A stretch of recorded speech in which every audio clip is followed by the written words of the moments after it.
नमस्कार साथियों, current affairs topic की श्रृंखला में एक वीडियो हम लोगों ने ऐसे ही डाला था जिसमें कुछ पुरस्कारों पर चर्चा हुई थी। उसी श्रृंखला में आज का ये जो वीडियो लेक्चर है वो पुरस्कारों से संबंधित है और हम सब पुरस्कारों को ही देखेंगे।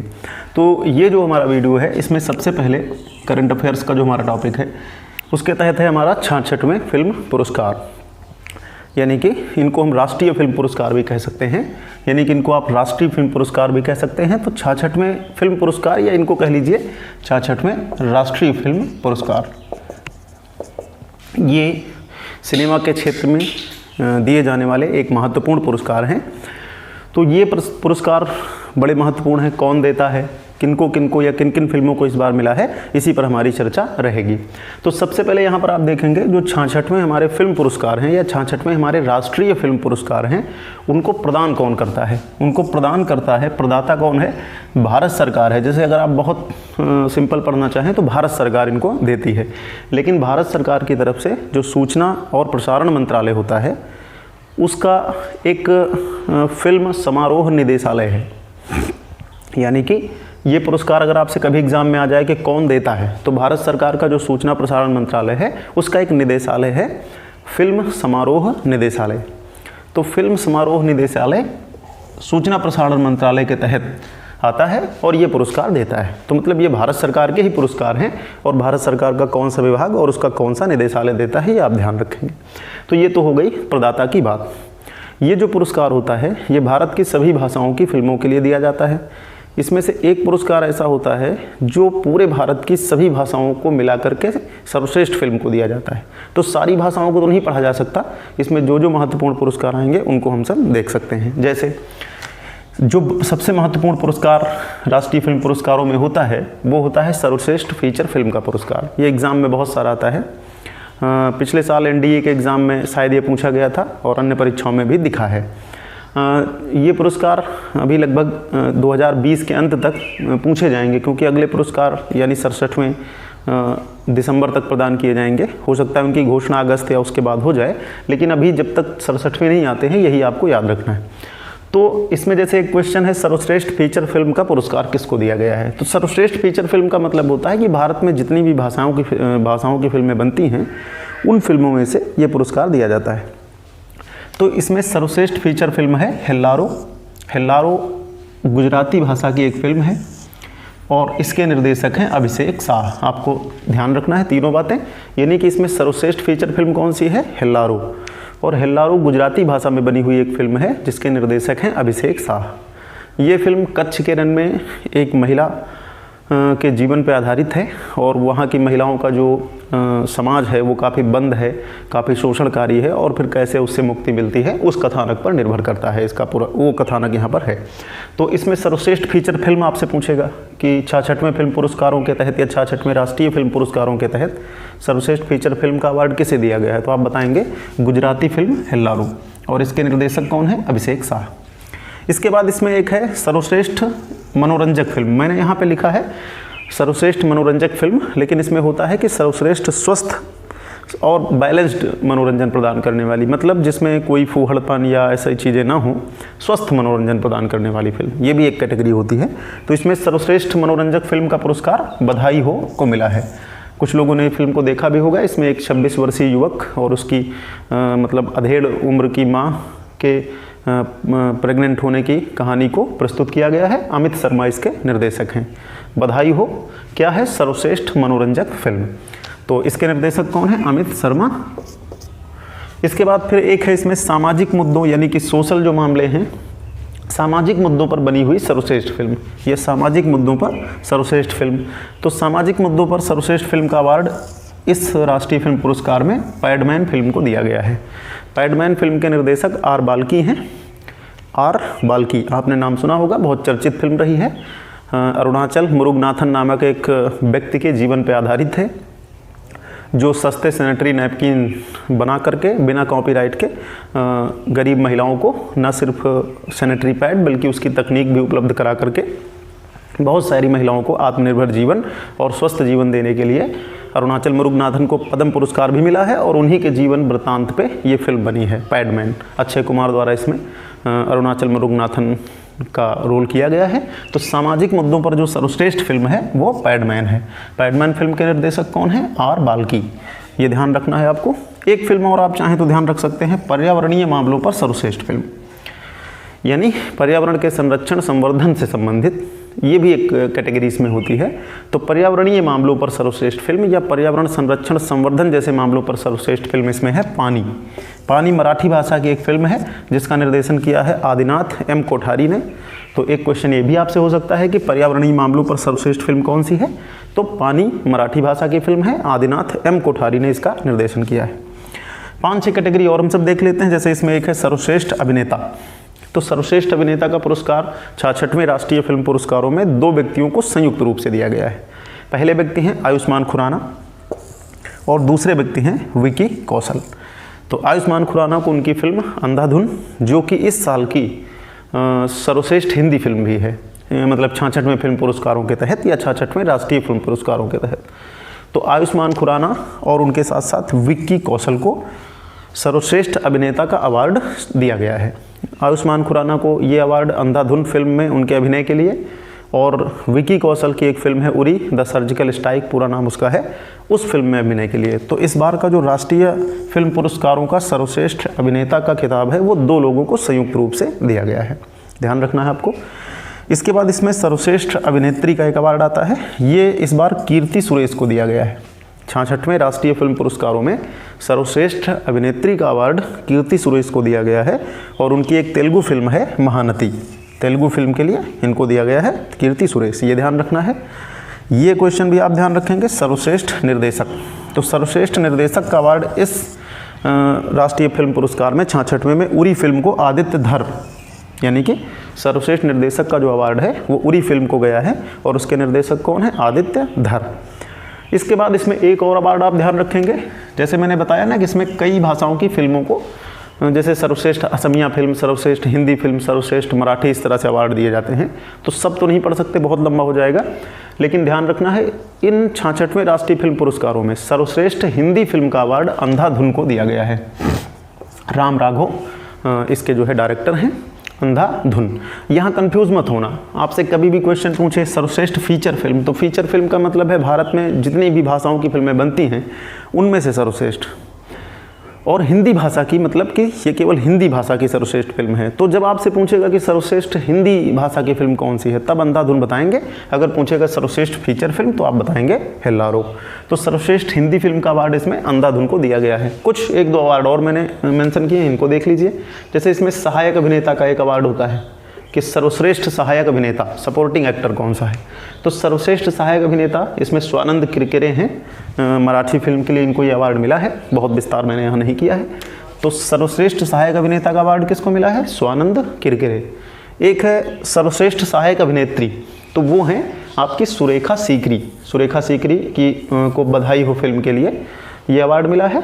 एक और आप याद रख सकते हैं, सर्वश्रेष्ठ पार्श्व गायक का अवार्ड इस बार मिला है अरिजीत सिंह को, और अरिजीत सिंह को ये अवार्ड उनकी फिल्म पद्मावत में उनका एक गीत है विनते दिल। पार्श्व गायक का मतलब है कि जो प्लेबैक सिंगर होते हैं, आप समझते हैं कि जिसमें अभिनेता कोई और होता है और उसके लिए गाना कोई और गाता है।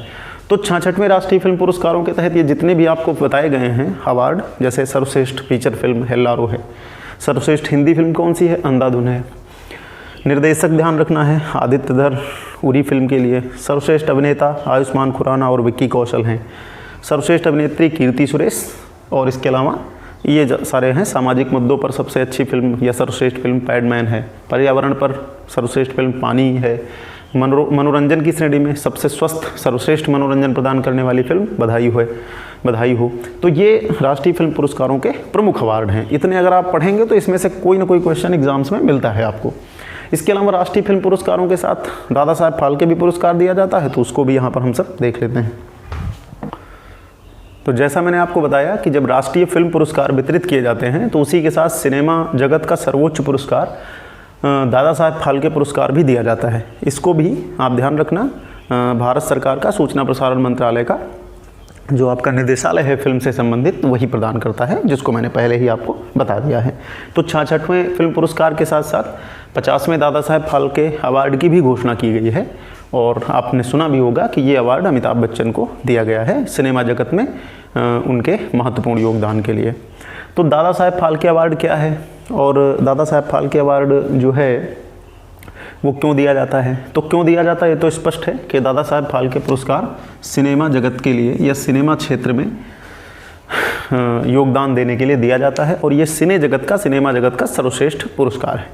तो दादा साहेब फाल्के पुरस्कार की अगर हम बात करेंगे तो दादा साहेब फाल्के पुरस्कार 1969 में स्थापित किया गया था और उस साल वो पुरस्कार देविका रानी को दिया गया था। दादा साहेब फाल्के के बारे में अगर आप सुने होंगे तो अच्छी बात है, ना भी सुने हो तो आप ज़रूर जानिए। दादा साहेब फाल्के का मूल नाम ढूंढीराज गोविंद फाल्के था और 1870 में इनका जन्म हुआ था और 1944 में इनकी मृत्यु हुई थी। तो 1969 में जब राष्ट्रीय फिल्म पुरस्कार दिए जा रहे थे 17 में, तो उस समय दादा साहेब फाल्के की सवी जयंती मनाई जा रही थी। उस साल को सवी जयंती के रूप में मनाया जा रहा था, यानी उनकी जन्म शताब्दी एक प्रकार से मनाई जा रही थी। उसी समय ये निर्णय लिया गया था कि हम इनके सम्मान में एक पुरस्कार स्थापित करेंगे जो इन्हीं के नाम पर होगा। तो ढूंढीराज गोविंद फाल्के उनका मूल नाम था, लेकिन वो दादा साहेब फाल्के नाम से जाने जाते हैं।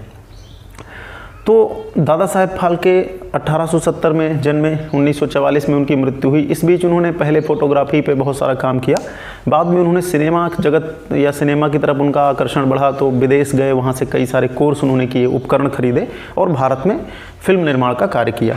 जैसे भारत की जो पहली फिल्म मानी जाती है राजा हरिश्चंद्र, वो 1913 में दादा साहेब फाल्के द्वारा ही बनाई गई थी। राजा हरिश्चंद्र एक मूक फिल्म थी और उसके बाद दादा साहेब फाल्के ने, उस समय बहुत कम संसाधन होते थे, कठिनाइयाँ काफ़ी होती थी, लेकिन उन सब चीज़ों को झेलते हुए 1913 से लेकर के और अपने जीवन के अंतिम समय के कुछ पहले तक फिल्म निर्माण में सक्रिय रहे। फिर सवाक फिल्मों का, बोलती फिल्मों का दौर आया तो उनकी फिल्में प्रतिस्पर्धा नहीं कर पाई। तो राजा हरिश्चंद्र को भी आप ध्यान रखेंगे, जैसे मुझे बहुत अच्छे से याद है, शायद 2012 PCS मेंस का एक क्वेश्चन आया था भारतीय सिनेमा के 100 साल, क्योंकि 1913 में भारत की पहली फिल्म बनी थी और 13 में उस समय मेंस वो हुआ था 12 वाला, तो उसमें भारतीय सिनेमा के 100 साल पे एक निबंध भी आया था। तो किसी क्षेत्र का विशेष ज्ञान आपके लिए बहुत ज़रूरी होता है।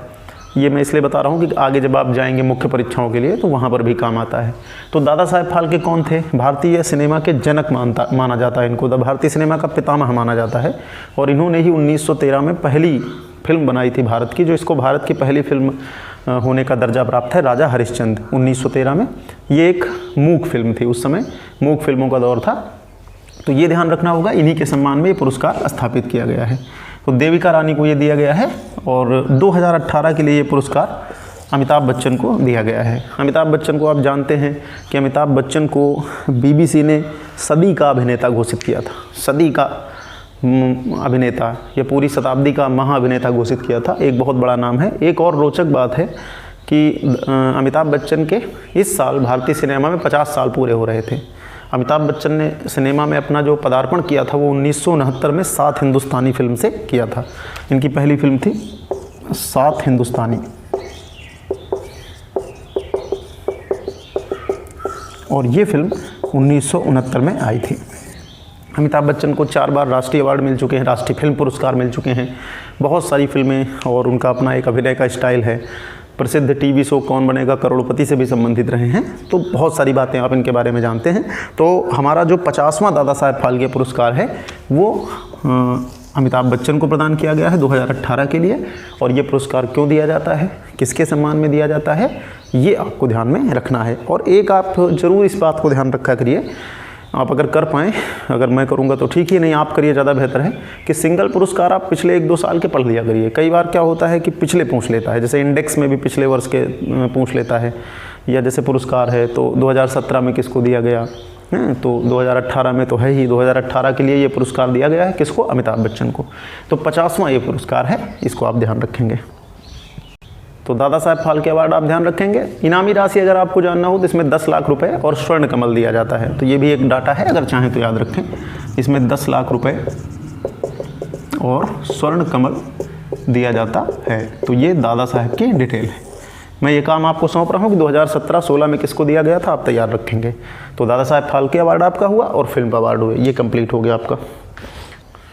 इसके बाद एक पुरस्कार हम सब और देख लेते हैं जो इस साल का महत्वपूर्ण पुरस्कार है। एक हमारे आप जानते हैं कि पद्म अलंकरण होते हैं। तो जैसे भारत रत्न भारत का सर्वोच्च नागरिक सम्मान अभी तक है, और उसके बाद फिर पद्म अलंकरण आते हैं। तो पद्म जो पुरस्कार होते हैं वो हर साल दिए जाते हैं। तो पद्म पुरस्कार 2020 के लिए दिए गए हैं। तो ये 3 कैटेगरी में दिए जाते हैं, आपको ध्यान में रखना है, और इनका क्रम भी ध्यान रखना, यही क्रम है। ये 3 कैटेगरी में या 3 श्रेणियों में दिए जाते हैं। पहला होता है पद्म विभूषण, दूसरा होता है पद्म भूषण, और तीसरा होता है पद्मश्री। इस बार ये पुरस्कार जैसे पद्म विभूषण 7 लोगों को या 7 श्रेणियों में, पद्म भूषण 16 और पद्मश्री 118, यानी पद्म विभूषण जो है वो कितने लोगों को दिया गया है? 7, पद्म भूषण 16 और पद्मश्री 118। इसमें एक चीज़ ये ध्यान रखना, टोटल ये 141 अलंकरण इसमें बांटे गए हैं, लेकिन कुछ अलंकरण इसमें संयुक्त हैं। अगर अलंकरण संयुक्त होता है तो वो एक ही माना जाता है, तो वही आधार बना करके यहाँ पर 141 या 141 पुरस्कार मैं आपको बता रहा हूँ। अब इसमें जैसा मैंने बताया कि सबसे पहले कौन सा होता है? पद्म विभूषण होता है। तो अब आप सोच रहे होंगे कि हम क्या 141 नाम याद कर पाएंगे? ऐसा कोई नहीं करता है, लेकिन हाँ, जैसे मुझे बहुत अच्छे से याद है, मैंने जब 2013 का PCS दिया था, पहली बार 2013 PCS प्री दिया था, तो उस समय शायद 3 लोगों को पद्म विभूषण दिया गया था, और चौथा नाम मिक्स करके वहाँ पे क्वेश्चन आ गया था कि इनमें से किसको पद्म विभूषण नहीं मिला है। तो पद्म विभूषण तो कम से कम आपको याद ही करना पड़ेगा कि ये 7 लोग कौन कौन से हैं। इसके बाद पद्म भूषण से कुछ नाम 5, 6, 8 बड़े, और पद्मश्री से भी कुछ 8-10 नाम बड़े। अगर आपको याद हो पाए तो आप अच्छी कंडीशन में रहेंगे। सबसे पहले इसको हम पूरा देख लेते हैं। पद्म विभूषण तो मैं आपको यही सलाह दूंगा कि आप पूरा तैयार करके रखिए, इसमें से क्वेश्चन बच सकता है। तो पद्म विभूषण जो इस बार के दिए गए हैं वो 7 श्रेणी में 7 लोगों को कह सकते हैं दिए गए हैं। तो सबसे पहले इसमें जॉर्ज फर्नांडीज़ हैं। जैसे जॉर्ज फर्नांडीज़ की अगर हम बात करेंगे तो जॉर्ज फर्नांडीज़ बिहार के नेता रहे हैं, राजनेता रहे हैं, राजनीति से संबंधित रहे हैं, और मरणोपरांत इनको ये पुरस्कार दिया गया है। इसके अलावा अरुण जेटली, ये भी मरणोपरांत इनको ये अवार्ड मिला है, और ये दिल्ली से संबंधित रहे हैं, दिल्ली राजनीति में इनका क्षेत्र रहा है। सुषमा स्वराज भी दिल्ली से ही संबंधित है, राजनीति से रही हैं, इनको भी मरणोपरांत। इसमें जो शुरुआती 4 पुरस्कार हैं, यानी कि जॉर्ज फर्नांडीज़, अरुण जेटली, सुषमा स्वराज और विश्वतीर्थ स्वामी जी, इन चारों को मरणोपरांत ये अवार्ड दिया गया है। यानी पद्म विभूषण जो दिए गए इस बार 7 लोगों को, उनमें से 4 को मरणोपरांत दिया गया है, जिसमें से जॉर्ज फर्नांडीज़ राजनीति से संबंधित हैं, बिहार राज्य से, अरुण जेटली दिल्ली राजनीति, सुषमा स्वराज दिल्ली राजनीति, विश्वतीर्थ स्वामी जी महाराज जो है वो उडुपी कर्नाटक के एक शंकराचार्य हैं या एक संत हैं, उनको ये अवार्ड दिया गया है। तो ये 4 मरणोपरांत हो गए। इसके बाद जो 3 अन्य नाम हैं, अनिरुद्ध जगन्नाथ का नाम आपने जरूर सुना होगा, मॉरिशस की राजनीति से संबंधित हैं, यानी राजनेता हैं मॉरिशस। MC मैरी कॉम खेल से संबंधित हैं, इनको ये अवार्ड इस बार मिला है, मणिपुर से संबंधित हैं। और छन्नू लाल मिश्र को ये अवार्ड मिला है कला के लिए, उत्तर प्रदेश। छन्नू लाल मिश्र को आप ध्यान रखना, हो सकता है यूपी किसी एग्जाम में इनसे संबंधित क्वेश्चन पूछ ले। तो ये 7 लोगों को आपको ध्यान में रखना है। तो दूसरी कैटेगरी में पद्म भूषण आते हैं। तो जैसा आप जानते हैं कि पद्म भूषण 16 लोगों को दिए गए हैं। तो 16 लोगों के नाम व्यवहारिक तौर पे मैं याद करने की आपको सलाह नहीं दूंगा, कुछ नाम मैं आपको यहाँ पे बताता हूँ जो मैंने अपने अनुसार चुने हैं। तो इन नामों को आप देख लीजिए, और इन नामों में कुछ नाम हो सकता है आपके काम के हैं। तो मैंने इसमें से सिर्फ 6 नाम चुने हैं, यही मैं आपको बताऊंगा। यदि आपका इंटरेस्ट है तो आप इनको और भी देख सकते हैं अपने स्रोतों से। तो पद्म भूषण जो दिए गए हैं उनमें से जैसे एक बहुत बड़ा नाम है बालकृष्ण दोषी का। बालकृष्ण दोषी हो सकता है ये वाला सा ना हो करके ये सा हो। तो एक अवार्ड इसमें मिला है बालकृष्ण दोषी को। बालकृष्ण दोषी का नाम मैंने इसलिए उठाया है, ये वास्तुकला का सर्वश्रेष्ठ पुरस्कार पृथ्वीकर पुरस्कार जीत चुके हैं।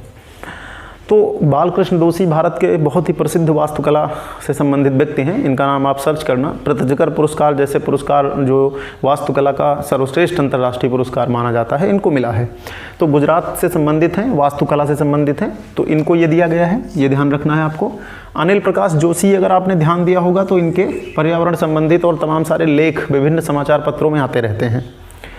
डॉक्टर अनिल प्रकाश जोशी सामाजिक क्षेत्र उत्तराखंड से संबंधित हैं। आमतौर पे समाज के लिए, जंगलों के लिए, वन के लिए और पर्यावरण के लिए काम करते हैं। कई सारे लेख इनके मैंने पढ़े भी हैं, आपने शायद भी पढ़े होंगे। आनंद महिंद्रा का नाम आपने सुना होगा, मुंबई महाराष्ट्र से संबंधित हैं और व्यापार इनका क्षेत्र है, महिंद्रा से आप परिचित हैं। मनोहर पारिकर को मरणोपरांत ये अवार्ड दिया गया है। आप जानते हैं गोवा के मुख्यमंत्री रहे हैं, भारत के रक्षा मंत्री रहे हैं और एक ईमानदार नेता के रूप में इनकी छवि रही है। इसके अलावा खेल जगत से तेलंगाना राज्य से संबंधित PV सिंधु को ये अवार्ड मिला है। पीवी सिंधु को आप जानते हैं, अंतर्राष्ट्रीय बैडमिंटन चैंपियनशिप जीतने वाली पहली भारतीय महिला हैं।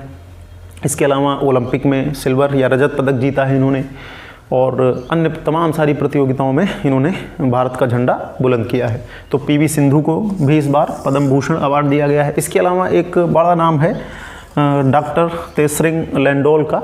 तो डॉक्टर जो तेसरिंग लैंडोल हैं वो चिकित्सा से संबंधित हैं लद्दाख से। तो ये 6 नाम आप याद रखेंगे, मैं इन्हीं की आपको सलाह देता हूँ। तो इनको आप ध्यान रखिए कि ये 6 नाम हैं कौन कौन से। बालकृष्ण जोशी, अनिल प्रकाश जोशी, आनंद महिंद्रा, मनोहर पारिंकर मरणोपरांत, पीवी सिंधु आप जानते हैं, और डॉक्टर तेसरिंग लैंडोल चिकित्सा से संबंधित हैं। पद्म पुरस्कारों की श्रेणी में जो तीसरी श्रेणी है वो है पद्मश्री की। तो जो पद्मश्री है, मैंने आपको बताया कि वो 118 अलंकरण उसमें दिए गए हैं। तो सबको तो कहाँ याद कर पाएंगे, कुछ नाम मैंने उठाए हैं जो अच्छे नाम हैं, चर्चित नाम हैं। इसका मतलब ये नहीं कि अन्य नाम बेहतर नहीं है। हमारे एग्ज़ाम के लिहाज से पुरस्कार तो सभी को मिला है, एग्ज़ाम के लिहाज से कुछ नाम मैंने अपनी सुविधा अनुसार यहाँ से उठाए हैं। जैसे फिल्म जगत से करण जौहर को इस बार ये अवार्ड मिला है, अभिनेत्री कंगना रनौत को, इसके अलावा अदनान सामी पार्श्व गायक हैं, एकता कपूर प्रसिद्ध फिल्म निर्माता सीरियल निर्माता हैं, सुरेश वाडेकर को ये अवार्ड मिला है। तो कुछ नाम बॉलीवुड से हैं। इसके अतिरिक्त जैसे खेलों में जीतू राई आप जानते हैं, जीतू राई प्रसिद्ध निशानेबाज हैं। हॉकी से रानी रामपाल एक नाम है, जीतू राई का नाम आपने सुना होगा, निशानेबाजी से संबंधित हैं। रानी रामपाल हॉकी से संबंधित हैं। जहीर खान का संबंध आप जानते हैं क्रिकेट से है। तो जैसे 4-5 नाम बॉलीवुड से हैं, करण जौहर, कंगना रनौत, अदनान सामी, एकता कपूर, सुरेश वाडेकर, और कुछ नाम खेल से जैसे जीतू राई, रानी रामपाल, जहीर खान। कुछ और नाम हैं जिनको मैंने यहाँ पर लिया है, जैसे बहुत ही एक प्रसिद्ध गणितज्ञ वशिष्ठ नारायण सिंह को यह अवार्ड दिया गया है। हालांकि आपने देखा होगा इस साल उनकी मृत्यु बहुत ही कह सकते हैं कि कठोर परिस्थितियों में एक सरकारी हॉस्पिटल के बाहर हो गई। भारत के महान गणितज्ञों में से एक हैं। तो इनको इस बार मरणोपरांत ये पुरस्कार मिला है, पद्मश्री मिला है। इसके अलावा फैजाबाद के एक मोहम्मद शरीफ हैं, इनका नाम ज़रूर ध्यान रखना क्योंकि यूपी से संबंधित हैं। मोहम्मद शरीफ फैजाबाद से संबंधित हैं और बताया जाता है कि अनेक लावारिस लाशों को इन्होंने उनका अंतिम संस्कार किया है, उससे संबंधित हैं। अब्दुल जब्बार का नाम ज़रूर ध्यान रखेंगे। अब्दुल जब्बार को भोपाल की आवाज़ के नाम से जानते हैं। भोपाल गैस कांड जो हुआ था, भोपाल गैस कांड में मरने वाले लोगों के लिए आवाज़ उठाने के लिए जाने जाते हैं। इसके अलावा सुंदरम वर्मा राजस्थान के एक सामाजिक कार्यकर्ता हैं जिन्होंने 50,000 से ज़्यादा वृक्ष लगाए हैं। तो ये कुछ सामाजिक क्षेत्र के नाम हैं। तो ये आपके पद्म अलंकरण हैं, आप इनको याद रखेंगे। 3 कैटेगरी में हैं, पहले 7, फिर 16, 118। 7 तो आप जरूर ध्यान रखेंगे, 16 में से कुछ नाम मैंने आपको बताए हैं और कुछ यहाँ से मैंने आपको बताए हैं। तो इस तरह से आपका ये पद्म अलंकरण पूरा होता है।